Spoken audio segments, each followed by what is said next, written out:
The Arizona Cardinals gave their fans a big lump of coal for Christmas with a loss to the Indianapolis Colts at home, 22-16.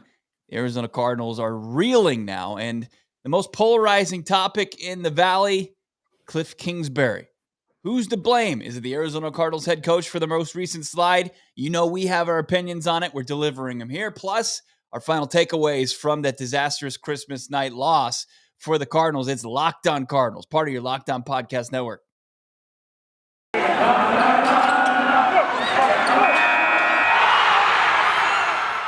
You are Locked On Cardinals, your daily Arizona Cardinals podcast, part of the Locked On Podcast Network.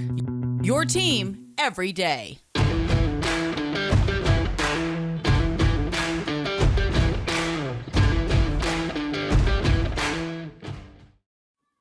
Merry Christmas, happy holidays from us here at Locked On Cardinals. Despite the loss, we're not going to take away from our holiday cheer. We are going to get into some interesting debates as we did post-game. You can check out our post-game reaction podcast, of course, wherever you find podcasts, or check out the YouTube episode there. But we appreciate you making Locked On Cardinals your first listen in 2021 and then 2022, as that's quickly approaching here at the end of the week. Brack, Alex Clancy. Follow along on Twitter at Locked On AZCards, at Brack, easiest way to find me, and follow Alex at Clancy's Corner. We are a podcast divided on how we feel and who we feel is to blame for the Arizona Cardinals' most recent slide. If you look at the statistics, if you look at the Arizona Cardinals and Cliff Kingsbury, if you follow his career closely, this is kind of the norm. He kind of just fades away at the end of the season, and the Arizona Cardinals seem to be doing that. With 2 games to play, the team 10-5 needs some help to clinch that playoff berth, as they haven't been able to control their own destiny, Alex. Yeah, I mean, it's like an Instagram model he's dating every year.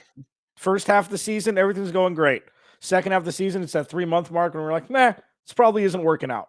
The Arizona Cardinals are the newest Instagram model that Cliff Kingsbury is dating. Stamp it. I don't even know where I came up with that.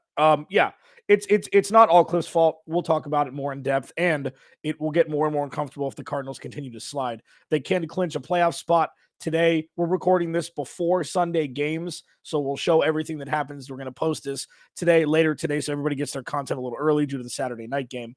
Cardinals can still clinch a playoff spot, but there's a lot of uncomfortable conversations that we're going to continue to have, whether it be about Kyler Murray, Steve Keim, the other players on the field, AJ Green, Christian Kirk, or just Cliff Kingsbury himself. And you're right, Bo and I are somewhat divided. I was really heated last night because it's just a reminder of what we've seen over the course of the tenure of Cliff Kingsbury. Very important moments he hasn't been able to come through for his team with the right play calls. And I disagree, and we're going to try to keep it is I'm calm today. I haven't had my coffee yet, so I'm right. Good. I did that on purpose. Be a little bit more level-headed. I appreciate that. I've got a teething son, and coffee was just put it into my veins at this point. I'm eating coffee grounds at this point, just trying to stay awake and listen to Clancy's takes at this point. But and we're gonna get into it. I promise you, we're gonna let's hear a few takeaways from the game on Saturday night, where the Arizona Cardinals fall to the Indianapolis Colts. I don't think players are executing. I don't think that they're making big plays. And when you look at a slump like this, it's not just one person to blame for this. It's the entire organization. And I mean, it starts at the top. I mean, we're talking about, for Michael Bidwill and how he's held his general manager accountable, and how his general manager has navigated the draft, and how he's made decisions in free agency and trades, and how it's impacting the team late in the season. How, you can look at it as a honeymoon scenario. The honeymoon is over. The 10-2 start happened. And now, things are getting real. Now you're starting to try to figure out what your finances are with your loved one, and you figure out their credit sucks, and you're going to have to figure out how you're going to live, and you're arguing a lot.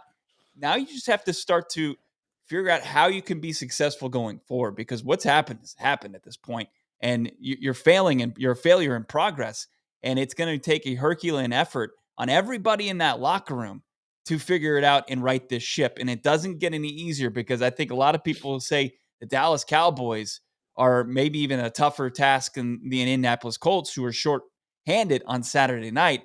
I mean, that was just another game, Alex, where the Arizona Cardinals had their opportunities and then immediately shot themselves in the foot. I mean, there was a moment in that game where you thought, hey, not only were they up a point, 13-12 in that contest, they had the ball and they had a chance to kind of pile on and extend their lead and maybe run away with that.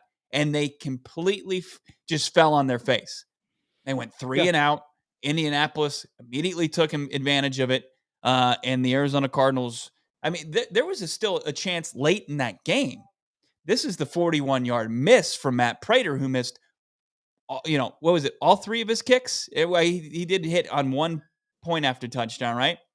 Mm-hmm. But he missed this 41-yarder that would have put the Cardinals up 16-15 at that point. And I mean, talk about just absolutely just devastating a team and crushing any kind of momentum if you believe in that kind of thing. That miss was huge. It was paramount as far as them falling short in this contest because it changed the entire complexion of that game. Carson Wentz goes down, which shouldn't happen, and puts his team pretty much over the top. And let's bring in the old adage, there's a million different ways to skin a cat. I mean, sorry, PETA, but like what I remember for the Matt Prater kick was the 2nd and 4 terrible play call of the end around that put the Cardinals in 3rd and long when you were 2nd and short, 2nd and manageable. You could call any play in the playbook, and you call Dipsy Doodle Circus play when you just need a first down. You got to get close, score a touchdown. It could change your whole season. It could bring it all the way back to positive town. Yet you run this dumbass end around like you're up 30 points in the Pro Bowl, and it doesn't make sense to me. That's what I remember. People are going to remember the kick. What I remember is the things leading up to the kick. So you're right. There are players that aren't performing the way they should. Absolutely. But the head coach's job is to put them in the best position possible to succeed. And calling an end around on 2nd and 4 when you need a sustained drive to put 6 on the board to go up a touchdown, it's like, why are you calling plays like that? Why do you continue to call plays like that? And it's the definition of insanity, thinking he's going to do something different at this point. That was the play that sparked all of this for me. It's like, what are you doing? Why that play call at that time where the trajectory of the season can shift back to being one of the top teams in the NFC, yet you do this dumb schoolyard bull crap when you need a first down. Well, I mean, I don't think that's overreacting. I don't think that's overreacting. There's a very famous game that happened at State Farm Stadium from University of Phoenix Stadium. That was Boise State in Oklahoma. And you just get on those heaters where those trick plays are working. And they had, in the previous drive, they had a special teams play where that's not him. That's Jeff Rogers. Well, look, the team was vibing off that. Essentially, it was Christian Kirk, and he fakes like he's going to receive the punt, and Byron Murphy's on the other side of the field. Somehow, it worked out where they get a big game. They turn that into at that point they take the lead on a touchdown on that drive, and they had a couple trick plays on that. So they were feeling themselves. I can't just isolate one play. If you're going to put one play, then why aren't you considering the kicks that Prater missed? Because those were huge. Why aren't you considering the play that should have worked out on 3rd and 3 on the game opening drive, where Christian Kirk, who's in a contract year, who just like Cliff Kingsbury, I'm not going to deny what his track record is at the end of the season, just like Cliff Kingsbury, disappears at the end of the season. Like when Steve Keim considers who he's going to bring back, consider that AJ Green and Christian Kirk, pretty much disappeared. Like they're not stepping up in the absence of DeAndre Hopkins.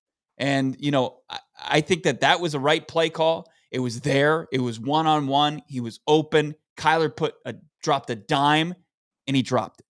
Like, where's the accountability as far as the players in this? Then you start to look at Steve Keim. Like he's the one that's making the roster decisions, putting those guys in place. I mean, that's why I think this stinks more than the head coach. I'm not going to give Cliff Kingsbury a complete hall pass here, but I'm not going to sit here and say that was a bad 2nd and 4 call. That cost them the game because they lost in all 3 phases on Saturday.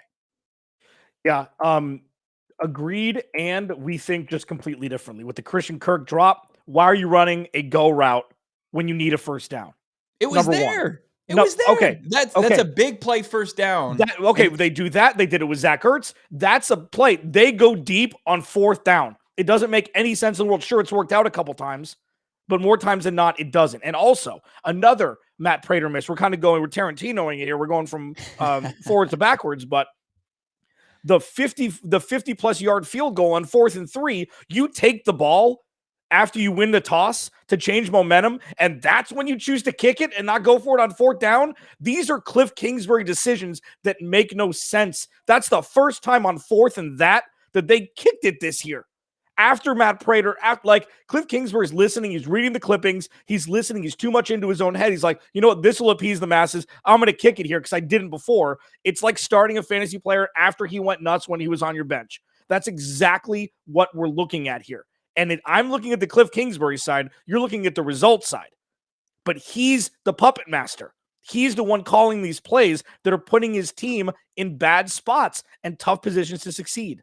You know what? I almost think the opposite on this, because I feel like he's like, these guys are professional. I've seen them be successful before.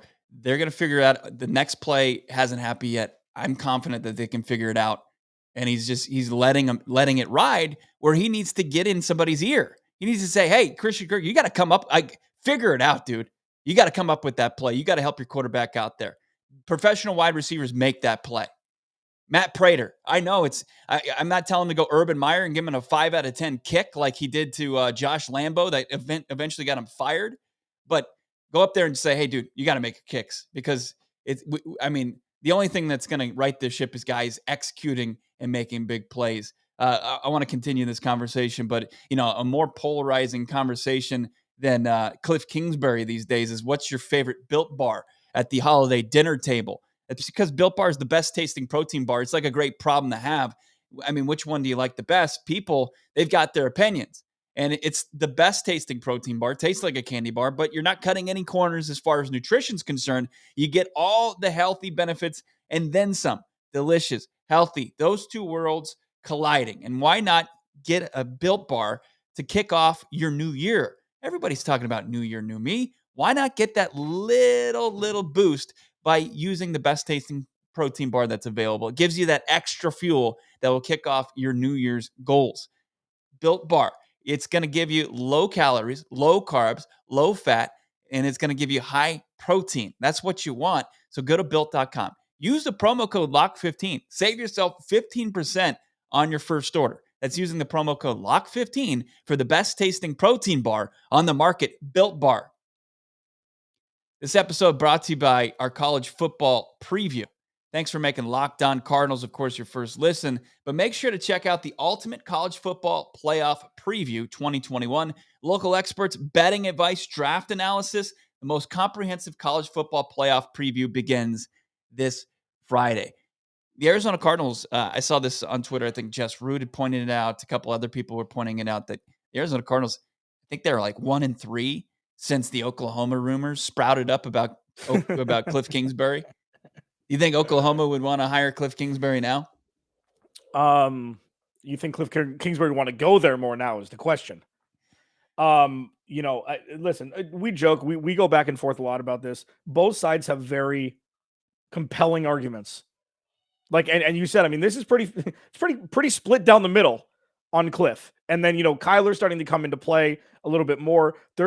Kyler's not without blame here either. Like, I don't understand why people think just because we're talking about one thing, that's so Twitter. It's like point A. Yeah, but what about D, E, and F? We're not talking about D, E, and F. We're talking about A, you numbskulls.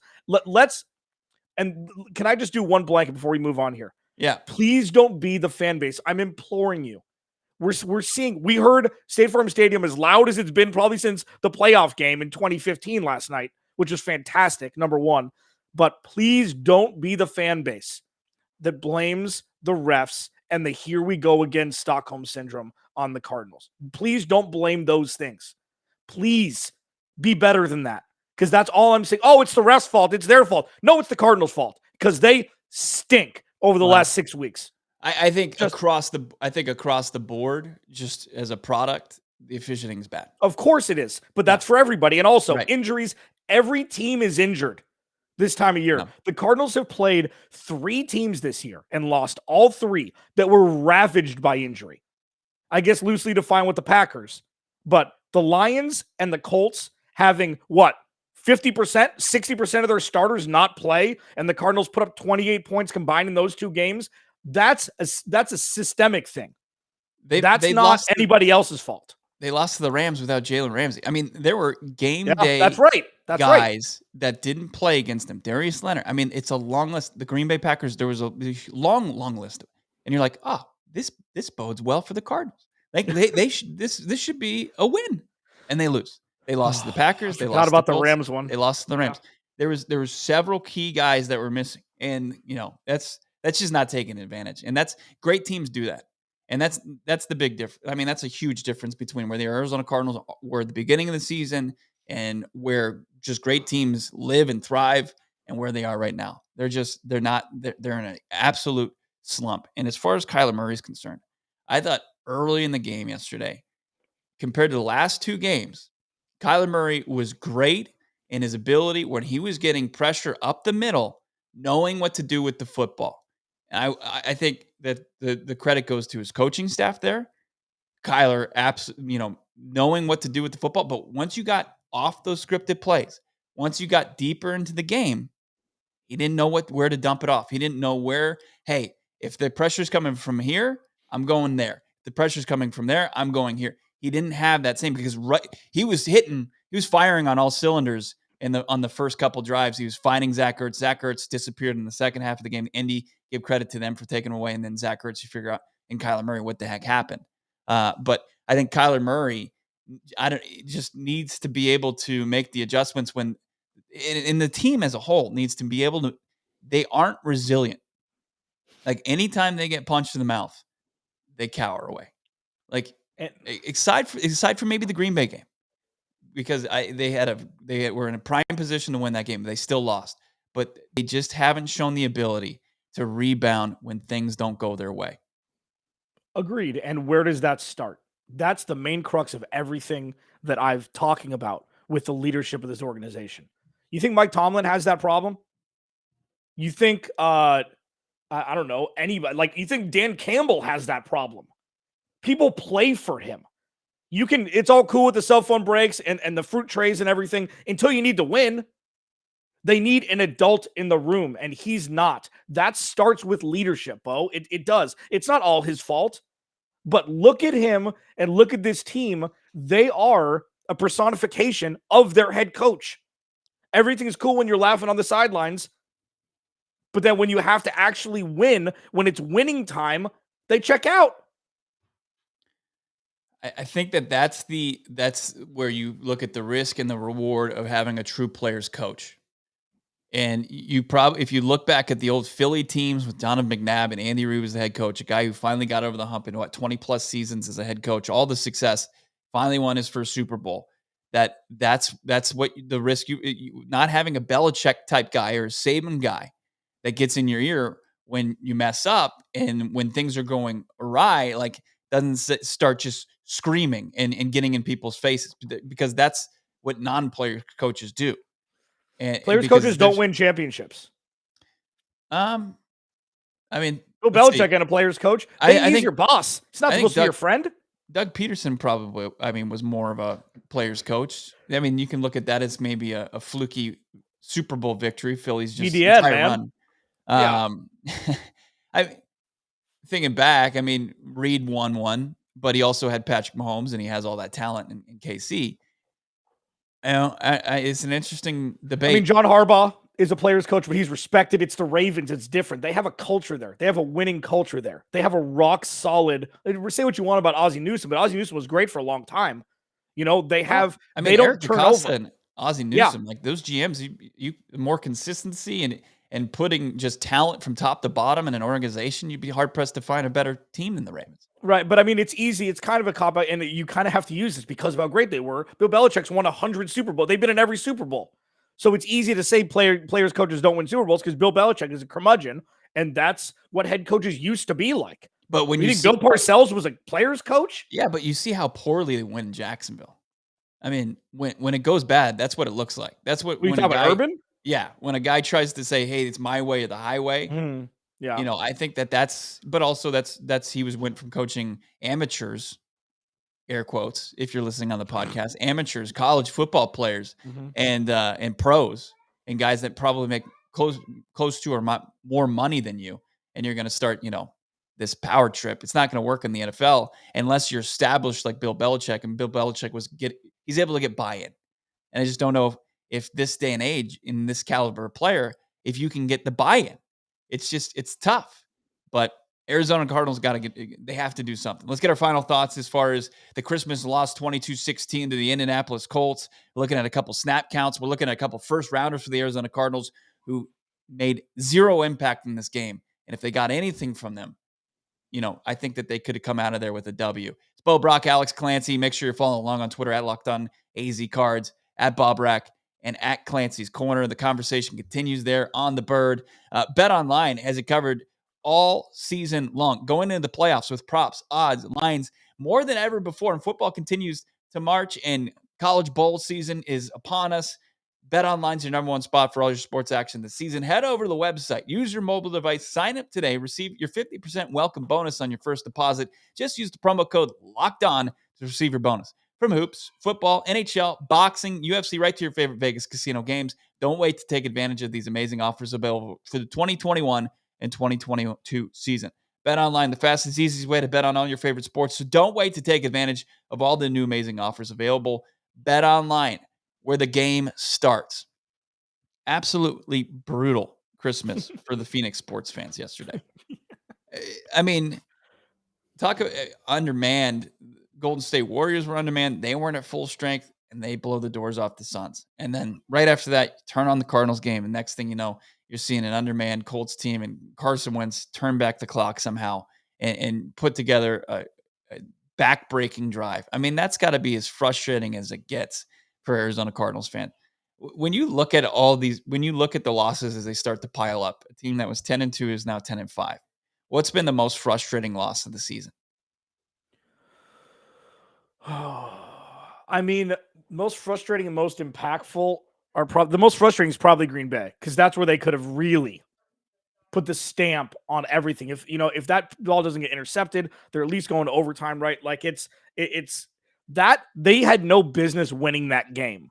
And then they come back, they keep it close, they keep Aaron Rodgers at bay, and they have this drive out of their own end zone. What was it? Third and forever out of their own end zone, and he finds AJ Green for a chunk play. Kyler does. They march down the field. And, the interception, that was the most frustrating because they had it in their hands. But the most deflating was Detroit. I mean, Detroit is going to be the loss that people are going to remember. Sure. And let's get to this really quickly. They can still clinch a playoff spot today. Again, we're recording the playoffs. The morning games just started. Before we get out of here, let's look at a little bit of bright side here. Where we got it? It's right here. So there's a couple different ways. Sorry about this. This is from Jeremy Clough from AZ Central. Obviously, this was done before the game, so obviously they didn't beat the Colts. San Francisco was lost on Thursday night. Mm-hmm. So what the Cardinals need is the Eagles to lose, the Vikings to lose, or the Saints to lose, and the Cardinals are in. So obviously it's going to be kind of counterproductive if the Vikings lose because they're playing the Rams. That pretty much gives the Rams a full game lead in the division. It's funny how the NFL just continues to be a mind F for everybody, where the Cardinals had a stranglehold on the division. So, but still, if the Rams beat the Vikings, the Cardinals are in, but pretty much shores up the fact that the Cardinals are not going to get a home game, and they're going to be the 5, 6, or 7 seed.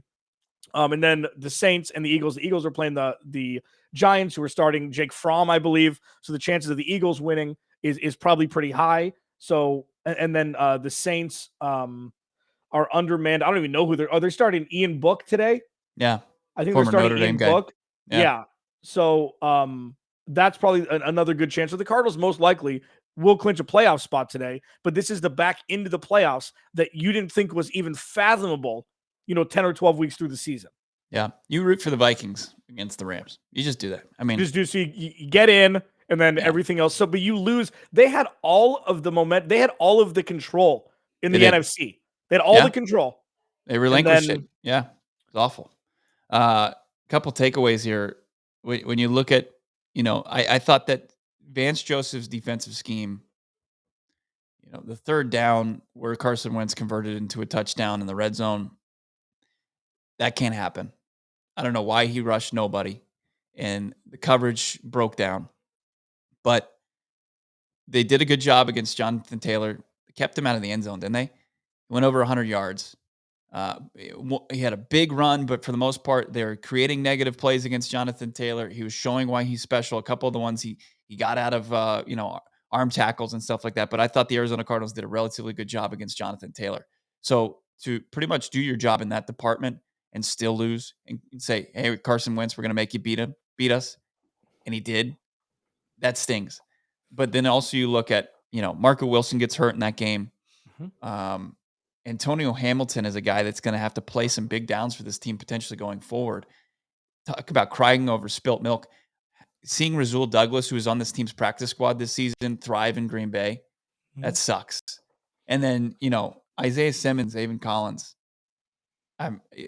Isaiah Simmons was one of the brightest spots on this roster to start the season, and with their hot start, and he plays 57% of the snaps. Like, more criticism of VJ. Like, what's going on? Why are you not putting Isaiah Simmons out there? Why am I seeing Joe Walker play big snaps at linebacker and fall down on Mo Alley Cox and him get big games on second and third down? Where is Isaiah Simmons? Where is Zaven Collins? I don't understand. They're not like we. And Joe Walker is? Yeah, I don't know. I mean, that feels. You know what that feels like?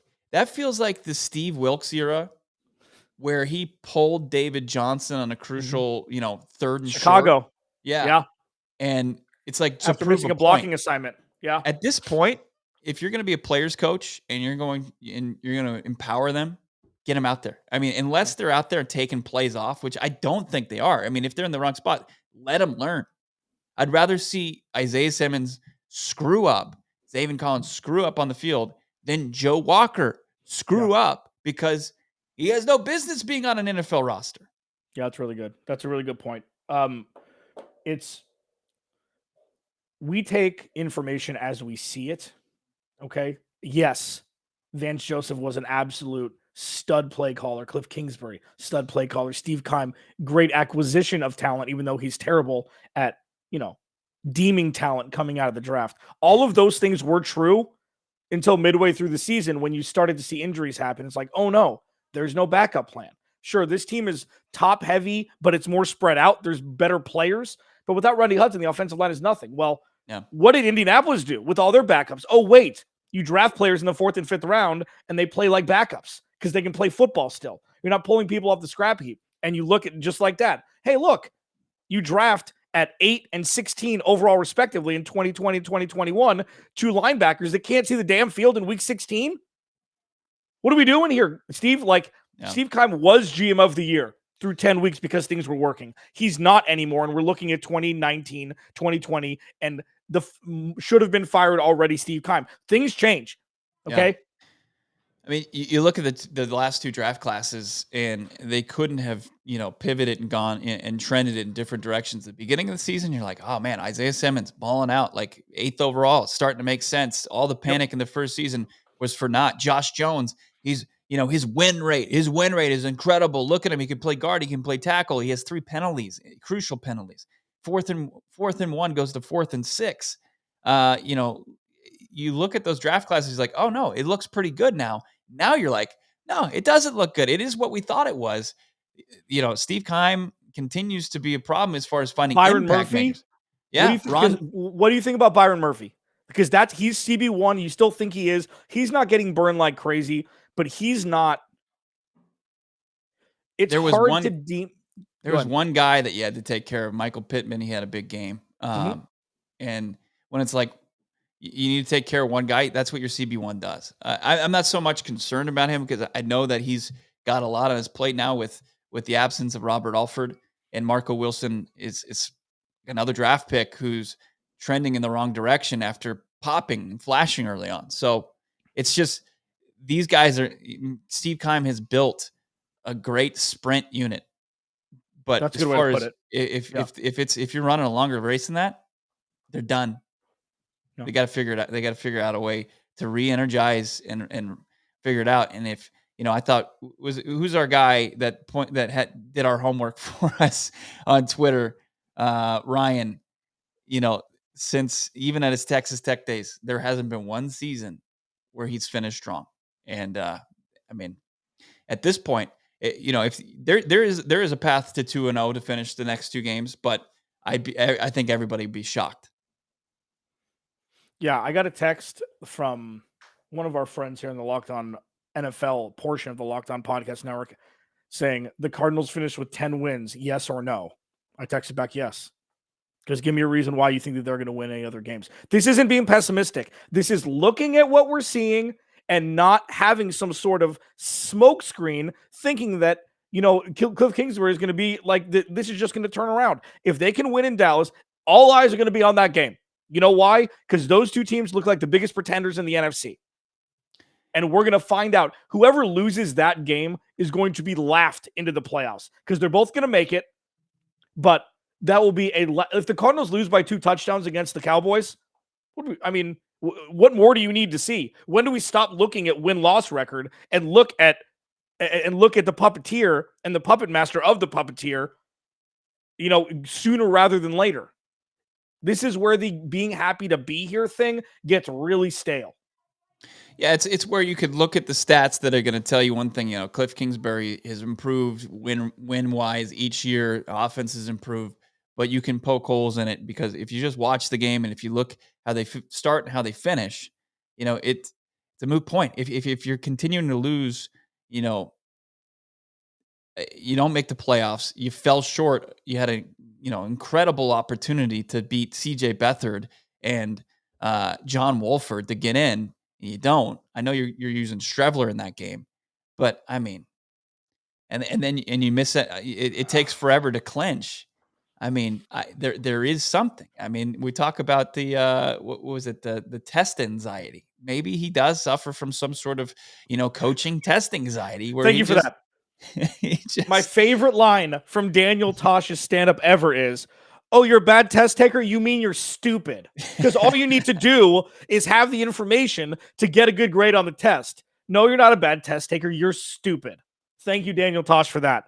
Oh, and Bo for setting me up for that as we wrap up. We've got a fun week of shows. We're going to talk to some pretty dialed-in Cowboys hosts in Landon McCool and Marcus Mosher. That's going to be a great conversation. Can't wait for that. Can't wait to continue this convo. We might even be we might even get in the same room. I don't know. Might be a very special Locked On Cardinals here at the end of the week. We'll see. But we appreciate everybody. Thank you for tuning into our Christmas coverage and then today's coverage. Happy holidays, everybody. Merry Christmas. Thank you so much for making Locked On Cardinals your first listen and, making 2021 so special for Alex and myself and for the podcast network. We will talk to you tomorrow. Enjoy the rest of your Monday. Not a victory Monday. Picking up the pieces once again. Got to figure it out. This Cardinals team is not trending right. We'll talk to you then. It's Bo and Alex. Follow on Twitter at Locked On AZCards.